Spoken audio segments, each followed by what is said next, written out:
આપણા મહેમાનો, તાલુકા પંચાયતના સભ્ય, જિલ્લા પંચાયતના સભ્ય, ઘણે દૂર દૂરથી પધારેલા યુવાનો, માતા બહેનો, આગેવાનો, ઘણી મોટી સંખ્યામાં તમે અહીંયા પધાર્યા છો. તમારો બધાનો અમે આભાર વ્યક્ત કરીએ છીએ. હવે આજની આ સમર્થન સભામાં જે આપણે ગામડે ગામડે જઈને આપણા જે ધારાસભ્ય હાલ જેલમાં છે એમની સિગ્નેચર ચેમ્પિયન રાખ્યું હતું, એમાં ઘણા બધા ગામોમાં ઘણી બધી જગ્યાએ જઈને આપણા લોકોએ સિગ્નેચર કરી છે. સિગ્નેચર 1.5 લાખથી ઉપર થઈ છે. આપણે આજે કલેક્ટર શ્રીને આવેદન પત્ર આપવાનું છે અને આપણે એમની પાસેથી જવાબ પણ લેવાનો છે કે તમે અમને કેટલા દિવસમાં જવાબ આપશો, કે તમે રાજ્યપાલને, રાષ્ટ્રપતિને ક્યારે તમે પહોંચાડો છો અમારું આવેદન પત્ર.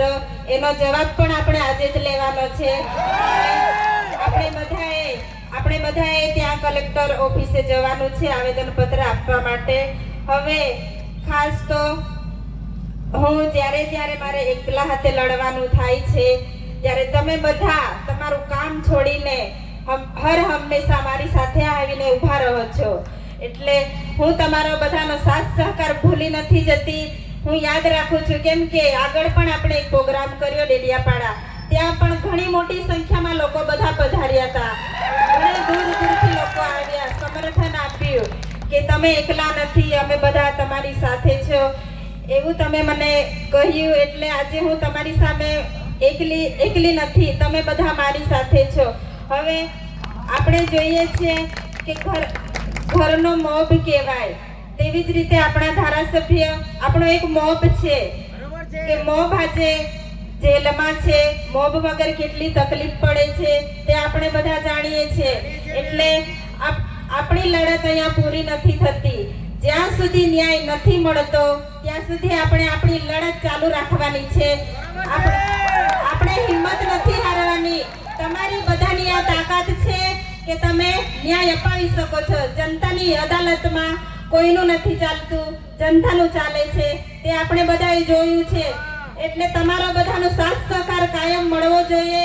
જે ધારાસભ્ય સડકથી સદન સુધી લોકો માટે લડે છે, લોકો માટે અવાજ ઉઠાવે છે, ઘર પરિવારની ચિંતા કર્યા વગર હર હંમેશા લોકોની વચ્ચે રહે છે, એ આ ભાજપના નેતાઓને ગમતું નથી.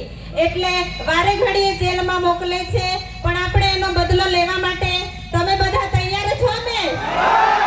આપણે બદલો લેવાનો છે. 2027માં અંબાજીથી ઉમરગામ એક પણ સીટ લોકોને નથી આપવાની.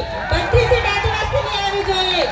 એટલે આપણે બધાએ અત્યારથી તૈયારીમાં લાગી જવાનું છે કે આપણે જેવી રીતે હાલ નર્મદા જિલ્લામાં સુપડા સાફ કર્યા છે, એવી જ રીતે અંબાજીથી ઉમરગામ 2027માં આપણે એમના પણ સુપડા સાફ કરીને એમને ઘરે બેસાડી દેવાના છે. તો તમે બધા સાથ સહકાર આપજો એવી હું આશા રાખું છું. અને હવે ટૂંક સમયમાં તમે બધા દુઆ કરો છો. આપણી સાથે કુદરતની દયા પણ છે. તમે બધા સાથ સહકાર આપો છો. એટલે હું તમારી પાસેથી પણ આશા રાખું છું કે જ્યાં સુધી ન્યાય નથી મળતો ત્યાં સુધી તમે બધા મારા પરિવાર સાથે ઊભા રહીશો એવી હું આશા રાખું છું. અને જ્યાં પણ જરૂર પડે છે, જ્યારે પણ હું આમંત્રણ કરું છું, ત્યારે પણ તમે ઘરની ચિંતા કર્યા વગર પોતાનું ખેતીવાડીનું કામ છોડીને આવો છો. એ મારા માટે મને ખૂબ હિંમત આપે છે. એટલે આવી જ રીતે સાથ સહકાર આપો એવી હું આશા રાખું છું. અને જે આ 7 ટર્મથી સાંસદ છે, 2 દિવસ પહેલાનું નિવેદન છે કે ડિબેટમાં બેસો. તો કેમ હમણાં તમને ડિબેટ યાદ આવે છે? જેલમાં છે ત્યારે યાદ આવે છે. કેમ જ્યારે બહાર હોય ત્યારે કેમ ડિબેટમાં નથી બેસતા? મનસુખ દાદા, તમારે ડિબેટમાં બેસવું હોય તો હું મારી જનતા સાથે તમારી સામે ડિબેટમાં બેસવા માટે તૈયાર છું. તમે આવી જજો. અમારી જનતા અને અમે બધા તમારી સાથે ડિબેટમાં બેસવા માટે તૈયાર છે. તમે બધા સાથ સહકાર આપજો એવી હું તમારી પાસેથી આશા વ્યક્ત કરું છું. આટલું કહીને મારી વાણી પૂરી કરું છું. આભાર.